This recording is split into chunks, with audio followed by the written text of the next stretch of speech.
थे। देखो तो श्वसन क्या है, जैसे कि हम लोग लाइव प्रोसेस पढ़ रहे हैं ना, जैव प्रक्रम पढ़ रहे हैं, तो जैव प्रक्रम में वे सभी कार्य आते हैं जो जीवों के जीवन के लिए जरूरी हैं, यही ना। यानी कि सजीव जो है वो जीवित रहे, उनके जीवित रहने के लिए ऊर्जा चाहिए, ठीक है। और ऊर्जा के लिए क्या क्या करेगा, तो पोषण, श्वसन, परिसंचरण, उत्सर्जन, ये सब करेगा। ये सब पहले हम लोग समझ चुके हैं, ठीक है। लेकिन पाचन भी हम लोग पढ़ लिए हैं, पोषण पढ़ लिए हैं, अब क्या पढ़ना है, श्वसन। तो देखो श्वसन क्या है, एक ऐसा जैव रासायनिक क्रिया है। श्वसन जो है एक ऐसा जैव रासायनिक क्रिया है जिसमें पचा हुआ भोजन ऑक्सीकृत होकर ऊर्जा उत्पन्न करता है, ठीक है। अगर इसको ऐसे लिखें तो डाइजेस्टेड फूड जो है, डाइजेस्टेड फूड यानी कि पचा हुआ भोजन, वो क्या होगा, ऑक्सीजन से रिएक्शन करेगा, यानी कि ऑक्सीकृत होगा और क्या बनाएगा, तो CO2, H2O और ऊर्जा किस रूप में बनाएगा, ATP के रूप में बनाएगा, ठीक है। तो श्वसन एक जैव रासायनिक क्रिया है। इसको जैव रासायनिक क्रिया यानी कि अंग्रेजी में कहेंगे बायोकेमिकल रिएक्शन, ठीक है। श्वसन जो है ये रियल में क्या है, तो एक बायोकेमिकल रिएक्शन है। इसको देखो बायोकेमिकल रिएक्शन, इसको हम लोग बायोकेमिकल रिएक्शन क्यों कहते हैं, तो इसके पीछे कारण है। केमिकल रिएक्शन तो समझ में आता है कि यहाँ पे कुछ केमिकल्स हैं, जैसे फूड जो है, डाइजेस्टेड फूड जो है उसमें क्या है, कार्बोहाइड्रेट होगा, प्रोटीन होगा, वसा, यही सब होंगे ना। तो ये सब एक प्रकार के केमिकल ही तो हैं जो सजीवों के शरीर में बनते हैं। कार्बोहाइड्रेट जो हो गया, प्रोटीन हो गया, फैट हो गया, ये सब क्या है, केमिकल हैं जो सजीवों के शरीर में बनते हैं। तो उस केमिकल का ऑक्सीजन के साथ रिएक्शन हो करके ये सारे उत्पाद बन रहे हैं, ये सारे प्रोडक्ट बन रहे हैं। तो इस तरह से ये केमिकल रिएक्शन हो गया। लेकिन इसमें हम लोग बायो वर्ड क्यों लगाए हैं, क्योंकि यह बायोलॉजिकल सिस्टम में होता है। बायोलॉजिकल सिस्टम मतलब सजीवों के शरीर में होता है, समझे। हम सबका शरीर क्या है, एक सिस्टम है, एक यंत्र है, एक मशीन की तरह होता है, ठीक है। तो सजीवों के शरीर में संपन्न होने वाला एक जैव रासायनिक क्रिया जिसमें क्या होता है, तो पचा हुआ भोजन ऑक्सीजन से अभिक्रिया करके, यानी कि ऑक्सीकृत होकर के ऑक्सीडाइज होकर के क्या देती है, कार्बन डाइऑक्साइड, जल और ATP। ATP का फुल फॉर्म क्या होता है, adenosine try phosphate, 9th class में बताया गया होगा, ठीक है। ATP देखो तो ATP क्या है, ऊर्जा का एक प्रकार हो गया। ऊर्जा का मतलब ऊर्जा जो है, एनर्जी जो है, उसको अपने अंदर रखने वाला एक केमिकल हो गया, ठीक है। तो श्वसन क्या हो गया, एक जैव रासायनिक क्रिया है जिसमें पचा हुआ भोजन ऑक्सीकृत होकर ऊर्जा, जल, कार्बन डाइऑक्साइड बनाता है, ठीक है। और यह सजीवों के लिए जरूरी है, क्योंकि जब श्वसन नहीं होगा तो सजीवों के शरीर में ऊर्जा का उत्पादन भी नहीं होगा, ठीक है। और ये श्वसन जो है किसी एक अंग में नहीं होता है। श्वसन जो है ये किसी एक अंग में नहीं होगा, ये हमारे हर एक कोशिका में होता है श्वसन, समझे। श्वसन जो है ना, ये हर एक कोशिका में होता है, कोशिका के अंदर संपन्न होता है। और हम लोग जिसको श्वसन जानते हैं कि हवा को लेना और छोड़ना, वो रियल में रेस्पिरेशन नहीं है, श्वसन नहीं है, उसको क्या कहेंगे, उसको ब्रीदिंग कहेंगे। सांस लेना और छोड़ना जो है ना, वो ब्रीदिंग है, उसको श्वसन नहीं कहेंगे। तो श्वसन क्या हो गया, केमिकल रिएक्शन हो गया जो कोशिका के अंदर होता है, ठीक है। यानी हमारे शरीर की जितनी भी कोशिकाएं हैं उन सब में श्वसन हो रहा है। इसीलिए सभी कोशिकाओं को भोज्य पदार्थ देना बहुत जरूरी होता है। और रक्त क्या करता है, तो भोज्य पदार्थ पहुंचाने का कार्य करता है, ठीक है। इतने सारे रहे। फिर श्वसन जो है इसके अलग अलग प्रकार हो जाते हैं, जैसे जैसे जीव हैं वैसे वैसे श्वसन के प्रकार है, ठीक है। वैसे हम मानव के शरीर के अंदर भी श्वसन के 2 प्रकार देखे जाते हैं। कैसे कैसे, कौन कौन से प्रकार हैं? तो सबसे पहले एक होता है एरोबिक रेस्पिरेशन। एरोबिक रेस्पिरेशन, इसको हिंदी में क्या कहेंगे? वायवीय श्वसन। ठीक है। और दूसरा क्या हो जाएगा? एन एरोबिक रेस्पिरेशन, यानी अवायवीय श्वसन। ठीक है। तो एरोबिक रेस्पिरेशन जो है ये हो गया वायवीय। तो ये वायवीय क्यों है? क्योंकि यह ऊर्जा ऑक्सीजन के, सुनो बात नहीं करो, वायवीय श्वसन यानी कि एरोबिक रेस्पिरेशन जो है ये कब संपन्न होता है? तो ऑक्सीजन के उपस्थिति में संपन्न होता है। ठीक है। यानी कि श्वसन होगा लेकिन उस श्वसन में ऑक्सीजन भाग लेगा। तो जब ऑक्सीजन भाग ले रहा है तो उसे एरोबिक रेस्पिरेशन, वायवीय श्वसन कह रहे हैं। ठीक है। और श्वसन का वह भाग जिसमें ऑक्सीजन भाग नहीं लेता है, समझे, ऑक्सीजन के अनुपस्थिति में संपन्न होता है, उसे अवायवीय श्वसन कहते हैं। ठीक है। और इतना ही नहीं बल्कि यह श्वसन अलग अलग जीवों में अलग अलग तरह से संपन्न होता है। उसके लिए एक डायग्राम बना के देखेंगे। लेकिन मानव में ये दोनों कहाँ होता है उसको समझो। देखो, सबसे पहले हम लोग तो पोषण पढ़े हुए हैं। ठीक है। तो न्यूट्रिशन जो हम लोग पढ़े हैं, न्यूट्रिशन के प्रोसेस में क्या पढ़े थे कि फूड जो है ये डाइजेस्ट हो करके, डाइजेस्टेड फूड यानी कि लिक्विड फॉर्म में कन्वर्ट हो जाता है, ये ना, यानी कि तरल अवस्था में बदल जाता है। भोजन जो है ठोस अवस्था में हम लोग ग्रहण करते हैं, जैसे कि दाल रोटी चावल जो भी खा रहे हो ठोस अवस्था में ग्रहण कर रहे हो उसको, अब वो पच करके लिक्विड में बदल जा रहा है। ठीक है। और फिर बताए थे कि छोटी आंत की दीवार इसको क्या करती है? अवशोषित करती है। अब जैसे छोटी आंत की दीवार अवशोषित की तो ये कहाँ चला गया? अब हाँ, रक्त में, ब्लड में चला गया। ठीक है। और ब्लड क्या करेगा? इसको हमारे पूरे शरीर में फैला देगा। ठीक है। और जैसे पूरे शरीर में फैलाया तो ये कहाँ गई? हमारे शरीर के हर एक एक कोशिका के अंदर चली गई। ठीक है। तो ये फूड जो है, इस फूड में स्पेशली ग्लूकोज, ये श्वसन को समझने के लिए केवल ग्लूकोज का एग्जाम्पल लिया जाता है, समझे। देखो, तो स्पेशली ये ग्लूकोज जो है ये क्या होता है? हमारे कोशिका के अंदर जाता है। ये क्या है? सेल है, कोशिका है ये। ठीक है। कोशिका के अंदर चला गया क्या? ग्लूकोज। तो ग्लूकोज का एक अणु, देखो, ग्लूकोज का एक अणु कोशिका के अंदर जाता है। जैसे कोशिका के अंदर आएगा तो ये 2 भाग में टूटेगा। ग्लूकोज का अणु कितने भाग में टूट गया? 2 भाग में। यहाँ पे जो जब टूटा है ना, तो इस टूटने की स्थिति में भी ये क्या दिया? एटीपी यानी ऊर्जा दिया। ठीक है। जैसे ग्लूकोज कोशिका के अंदर गया तो वहाँ भी टूटा, और टूट के क्या दिया? ऊर्जा दिया। तो जब कोई पदार्थ हमारे शरीर के अंदर टूट के ऊर्जा दे रहा है ना, तो वह श्वसन का ही प्रकार माना जाएगा। यहाँ पे कहीं भी ऑक्सीजन की उपस्थिति की बात नहीं आई है। यहाँ पे ग्लूकोज अंदर गया कोशिका में, साइटोप्लाज्म के अंदर ग्लूकोज 2 पार्ट में टूट गया। तो 2 में टूटा तो इसका नाम क्या है? पाइरूवेट। ये जो बना है ना, इसका नाम क्या है? पाइरूवेट, यानी पाइरूवेट में टूटा है। ग्लूकोज का एक अणु 2 पाइरूवेट में टूट गया। यहाँ पे पाइरूवेट में बदलने में, यानी ग्लूकोज जब पाइरूवेट में बदला तो यहाँ ऑक्सीजन का प्रयोग नहीं हो रहा है, इसीलिए इसे क्या बोल देंगे? अवायवीय श्वसन। यानी कि ये जो कंडीशन अभी जो संपन्न हुआ ये क्या है? अवायवीय श्वसन है, एनएरोबिक रेस्पिरेशन। ठीक है। यानी कि ऑक्सीजन के अनुपस्थिति में संपन्न हुआ है, ऊर्जा मिला। अब ये टूटा हुआ जो पाइरूवेट है ये कहाँ जाएगा? तो कोशिका के अंदर है माइटोकॉन्ड्रिया। ठीक है। अब ये पाइरूवेट क्या होगा? माइटोकॉन्ड्रिया में जाएगा। ठीक है। और जैसे ही माइटोकॉन्ड्रिया में जाएगा तो माइटोकॉन्ड्रिया के अंदर क्या देखा जाएगा कि ये पाइरूवेट जब माइटोकॉन्ड्रिया में गया तो माइटोकॉन्ड्रिया में पहले से क्या है? ऑक्सीजन है, O2 है। ठीक है। अब ये O2 से मिलेगा और तब क्या करेगा? ATP बनाएगा।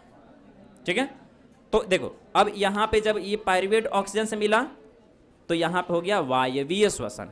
यहाँ भी ATP बना, साइटोप्लाज्म में भी ATP बना। लेकिन साइटोप्लाज्म में जो ATP बना उसमें ऑक्सीजन प्रयोग नहीं हुआ है, इसीलिए इसे क्या बोल दिए? अवायवीय श्वसन, एनएरोबिक रेस्पिरेशन। ठीक है।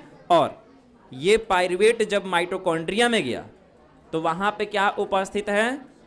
ऑक्सीजन, ऑक्सीजन है, O2 है, ऑक्सीजन है, तो वहीं पायरुवेट ऑक्सीजन से मिल करके ऊर्जा बनाया, तो उसे कहेंगे वायवीय श्वसन, यानी वायु के उपस्थिति में संपन्न हुआ है, तो यहाँ पे हुआ वायवीय श्वसन।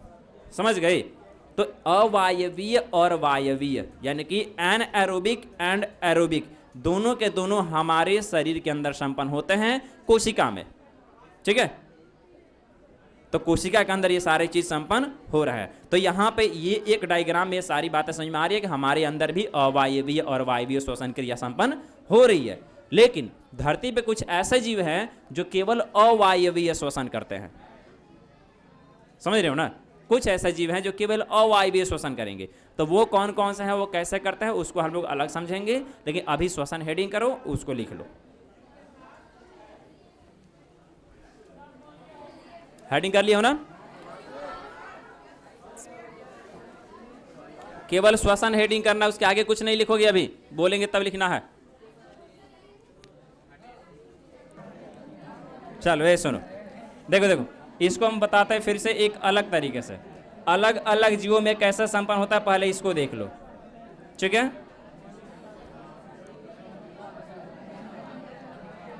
ये सुनो, देखो, तो श्वसन को हम लोग ऐसा भी देख सकते हैं, वायवीय, अवायवीय और वायवीय श्वसन कैसे होगा। तो सबसे पहले यहाँ पे हमने क्या बोले थे कि डाइजेस्टेड फूड यानी ग्लूकोज। ठीक है, तो पहले यहाँ पे हम लिख देते हैं ग्लूकोज को, उसको समझाते हैं कैसे अलग अलग जीवों में संपन्न होता है। ठीक है, तो देखो, सबसे पहले हमने ले लिए ग्लूकोज, जो क्या है, पचा हुआ भोजन है। ठीक है, अब ये ग्लूकोज जो है कोशिका द्रव्य में यानी सेल के साइटोप्लाज्म में जब ये जाएगा तो किस में कन्वर्ट हो जाएगा? किस में कन्वर्ट होगा? नहीं, पायरुवेट में। ठीक है, देखो, तो ये ग्लूकोज जो है साइटोप्लाज्म के अंदर, कहाँ पे? सबसे पहले ग्लूकोज कोशिका के साइटोप्लाज्म में जाएगा तो किस में टूटेगा? पायरुवेट में। इसको ग्लूकोज का एक अणु जो है, ग्लूकोज का एक अणु कितने पायरुवेट में टूटेगा? 2 पायरुवेट में टूट जाएगा। ठीक है, अब देखो, ये इतना काम जो है ना दुनिया के सभी कोशिका में होता है, चाहे वो पौधे की कोशिका हो, जंतु की कोशिका हो, बैक्टीरिया हो, चाहे कोई भी हो, सब में ये इतना काम होगा। यानी जैसे ही ग्लूकोज साइटोप्लाज्म में जाएगा तो पायरुवेट में टूटेगा। ठीक है, अब यहाँ पे जब ये पायरुवेट में टूटेगा ना, तो यहाँ पर पायरुवेट के साथ, सुनो सुनो, पायरुवेट के साथ क्या बनेगा? एटीपी बनेगा, यानी ऊर्जा बनेगा। ग्लूकोज जब एटीपी में टूटा यानी कि ये क्या है? श्वसन हो रहा है यहाँ पे, यही ना? तो कौन सा श्वसन होगा ये? तो इसको हम कहेंगे एनएरोबिक रेस्पिरेशन। Anaerobic respiration. ठीक है, ये हो गया एनएरोबिक यानी कि अवायवीय श्वसन। ये कहाँ हुआ? कोशिका के कोशिका द्रव्य में हुआ। ठीक है, अब यहाँ से ये पायरुवेट जो है अलग अलग जीवों के अंदर अलग अलग तरह से टूटता है। ठीक है, अलग अलग जीवों में अलग अलग तरह से टूटेगा। जैसे एक ईस्ट नाम का जीव होता है, सुने हो? क्या कहेंगे उसको हिंदी में? कवक। ठीक है, हाँ, कवक। ईस्ट को हम लोग कवक कहते हैं। तो कवक में ये पायरुवेट जो है किस में टूटेगा? तो इथेनॉल में। ये ईस्ट के अंदर किस में टूटेगा? इथेनॉल और ऊर्जा में टूटेगा ना, एटीपी। ठीक है, अब अलग अलग टाइप के ईस्ट में ये अलग अलग केमिकल में टूटेगा। किसी किसी ईस्ट के द्वारा ये मतलब कि इथेनॉल प्लस कार्बन डाइऑक्साइड भी बनाएगा। ठीक है, तो इथेनॉल जो है ये अल्कोहल होता है, पीने वाला शराब। गौवा में बनता है ना महुआ से, वो वाला है ना। तो ईस्ट से ये क्या बन गया, ए सुनो, फिर हल्ला करने लगे ये। तो इथेनॉल ईस्ट, हाँ देखो पायरुवेट जो है ईस्ट के द्वारा इथेनॉल में तोड़ दिया गया। किस कंडीशन में, तो ये जो है ऑक्सीजन के अनुपस्थिति में हुआ है। यहाँ पे ऑक्सीजन नहीं है, ठीक है। और अपने शरीर के अंदर देखो, हमारे शरीर के अंदर जो है यह किस में टूटेगा, तो कार्बन डाइऑक्साइड और एटीपी, ठीक है। हाँ H2O भी रहेगा, जल होगा और एटीपी। तो कब, जब ऑक्सीजन पूरी मात्रा में है तब, ठीक है। यहाँ पे ऑक्सीजन उपस्थित है, भरपूर मात्रा में है, ठीक है। तो इसको कह देंगे एरोबिक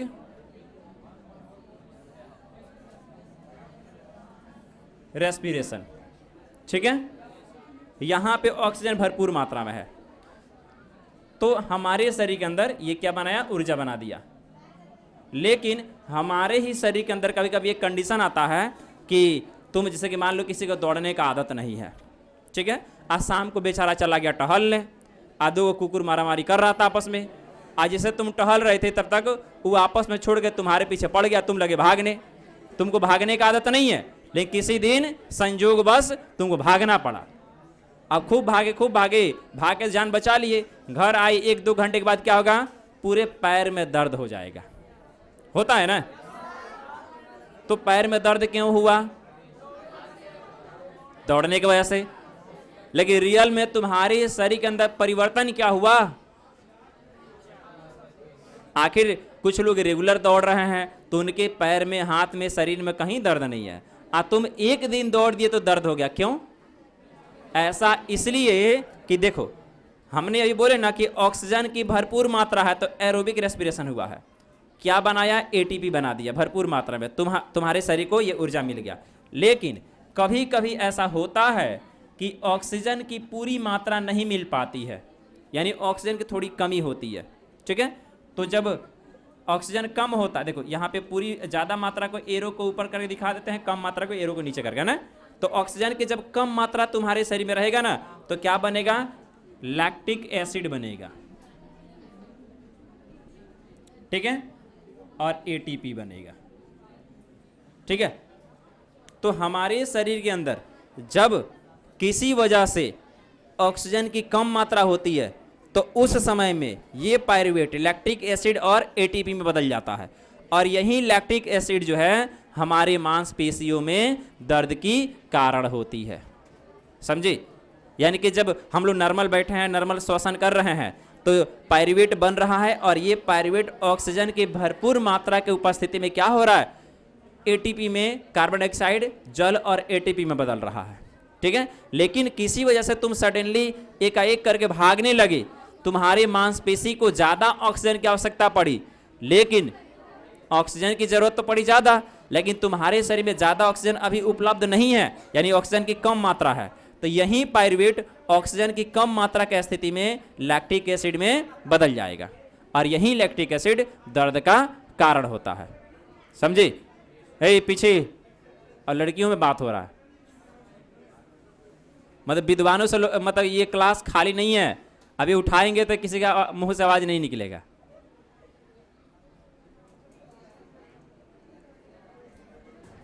मैं आंख अछैत आन्हर बना हुआ है सब। सुनो, तो फिर से पूरी बात को समझो। श्वसन में ये इतना काम जो है पूरा कॉमन है सब में। ईस्ट के अंदर भी जब ग्लूकोज जाएगा तो पायरुवेट में बदलेगा, यानी कि अवायवीय श्वसन होगा, इसके अंदर भी इतना होगा। लेकिन जैसे ही आगे बढ़ेगा तो ऑक्सीजन की यहाँ पे क्या है, भरपूर मात्रा नहीं है, यानी कि माइनस कर दिए तो यानी कि ऑक्सीजन यहाँ पे नहीं है, ठीक है। ऑक्सीजन नहीं होने से ये पायरुवेट किस में बदला, इथेनॉल और एटीपी, यानी अल्कोहल और एटीपी में बदला, ठीक है। लेकिन दूसरा कंडीशन, अब मानव के अंदर ये ग्लूकोज साइटोप्लाज्म में गया, पायरुवेट में बदला, पायरुवेट हमारे शरीर के अंदर भरपूर मात्रा के मतलब ऑक्सीजन के भरपूर मात्रा के उपस्थिति में क्या हुआ, तो कार्बन डाइऑक्साइड जल और एटीपी में बदल गया। ठीक है, तो नॉर्मल हम लोग को ऊर्जा मिला, शरीर में कोई परिवर्तन नहीं हुआ, बस ऊर्जा मिला, हम काम कर रहे हैं। लेकिन दूसरी कंडीशन, यही पायरुवेट ऑक्सीजन की कम मात्रा की उपस्थिति में लैक्टिक एसिड में बदला और यही लैक्टिक एसिड दर्द का कारण हुआ और साथ में थोड़ा कम ऊर्जा बना। यहाँ पे ऊर्जा भरपूर बनेगा, यहाँ थोड़ा ऊर्जा कम बनेगा। ठीक है, तुम ये चीज़ महसूस किए हो कि जब तुम काम करते हो, ज़्यादा हार्ड वर्क करते हो, चाहे खेत कोड़ने हो गया, खेलने का काम हो गया, दौड़ने का काम हो गया, मतलब ये सब जब काम करते हो ना, जब तुम्हारे शरीर को ज़्यादा ऊर्जा की आवश्यकता होती है, तब तुम्हारा श्वसन दर बढ़ जाता है, ब्रीदिंग रेट जो है बढ़ जाता है। ये चीज़ महसूस किए हो? जब दौड़ते हो तो तुम जब दौड़ोगे ना, तो न चाहते हुए भी तुम्हारे सांस लेने का दर बढ़ जाएगा। ऐसा क्यों होता है? ऐसा इसलिए होता है कि तुम्हारे शरीर में ऑक्सीजन की मात्रा बढ़ सके, क्योंकि जब तुम सामान्य रूप से काम कर रहे हो तो जितना ऊर्जा चाहिए उतना ऑक्सीजन तुम्हारे शरीर में है और काम चल रहा है। लेकिन एकाएक जब तुम्हारे शरीर में ऊर्जा की क्या एक्सपेरिमेंट कर रहा है? हाँ, कर लो सब यहीं पे। देखो, तो जब भरपूर मात्रा में ऑक्सीजन नहीं मिलेगा शरीर को, तो वहां पे शरीर क्या करेगा? श्वसन दर को बढ़ा देगा। यानी कि जब तुम दौड़ रहे हो तो तुम्हारी मांसपेशी को सामान्य स्थिति से ज़्यादा ऊर्जा की आवश्यकता है ना। तो ज़्यादा ऊर्जा जब चाहिए उसको, तो क्या करेगी? अधिक मात्रा में उसको श्वसन करना पड़ेगा, तेज़ी से श्वसन करना पड़ेगा, और तेज़ी से श्वसन करने के लिए ज़्यादा ऑक्सीजन उसको चाहिए। और ऑक्सीजन लाने के लिए हमारा शरीर क्या करेगा? तो ब्रीदिंग के काम को, यानी सांस लेने और छोड़ने की जो क्रिया है उसको तेज कर देगा, यानी ब्रीदिंग रेट, श्वसन दर जो है उसको बढ़ा देगा। इसीलिए हम लोग क्या होते हैं? हाँफने लगते हैं। ठीक है, लेकिन कुत्ता भी हाँफता है। गर्मी के दिन में कुत्ता जीभ निकाल के हाँफता है, तो उसका मतलब हमने अभी बोला ना कि हम जब दौड़ने लगे तब हाँफ रहे हैं, और कुत्ता तो गर्मी के दिनों में बैठे रहता है तब हाँफता है। तो वो क्यों ऐसा होता है? देखो, कुत्ते का जो शरीर है, उसके शरीर के त्वचा में ये पसीने की ग्रंथि नहीं होती है। ठीक है, तो जब पसीने की ग्रंथि शरीर के त्वचा में नहीं है कुत्ते के अंदर, तो पसीना कहाँ से निकलेगा? तो कहीं ना कहीं दूसरा रास्ता निकालेगा। तो वहाँ पे पसीना कुत्ते में जीभ से निकलेगा, और जब मुंह बा के जब हाँफेगा बैठ करके, तो वो मतलब जीभ को ठंडक मिलेगी, उसको ठंडक मतलब जीभ को हवा तेजी से मिलेगी और उसको ठंडक मिलेगा। ठीक है, और साथ ही साथ वो बैठा हुआ है तो क्या हुआ, फिर भी उसके शरीर की जो क्रियाविधि है, मतलब कि श्वसन क्रिया थोड़ी तेज हो जाती है, इसीलिए वो ज़्यादा तेज हाँफता है, जीभ निकाल के हाँफेगा। क्योंकि जीभ से क्या पानी टपकता रहता है ना, तो उसका लार नहीं है, पसीना है। तुम्हारा पसीना तुम्हारे त्वचा से टपकता है, कुत्ते का पसीना उसके जीभ से टपकता है।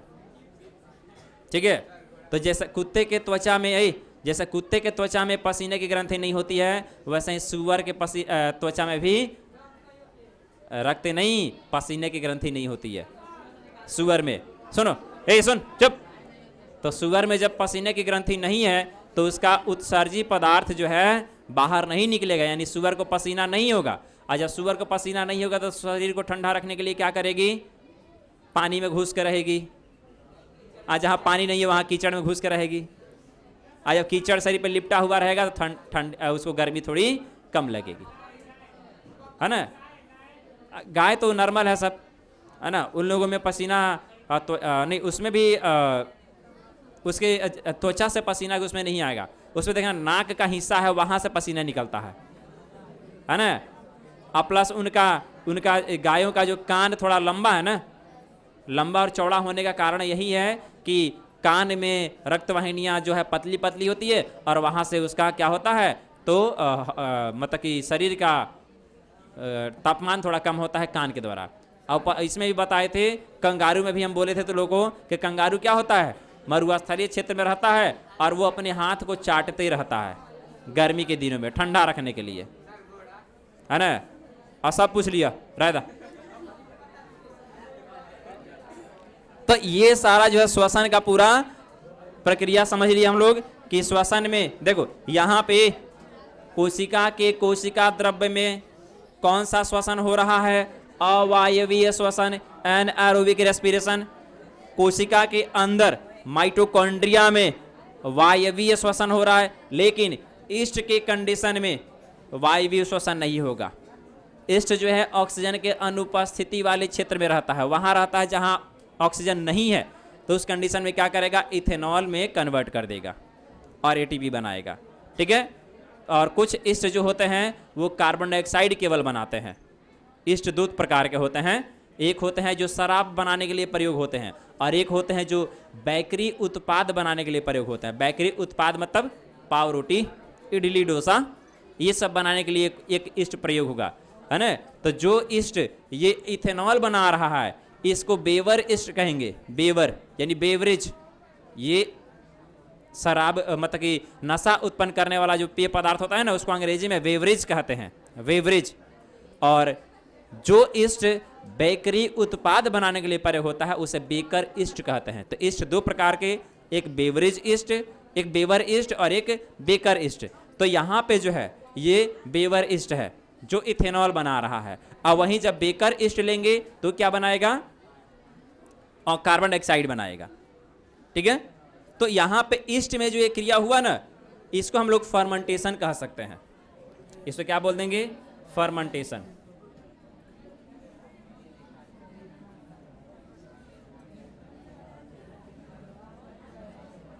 ये थोड़ा स्पेलिंग उसका देखना पड़ेगा फर्मेंटेशन का। देखो हिंदी में किंडमन कहेंगे। ठीक है।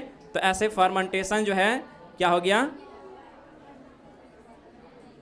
ईस्ट में श्वसन का एक टाइप हो गया।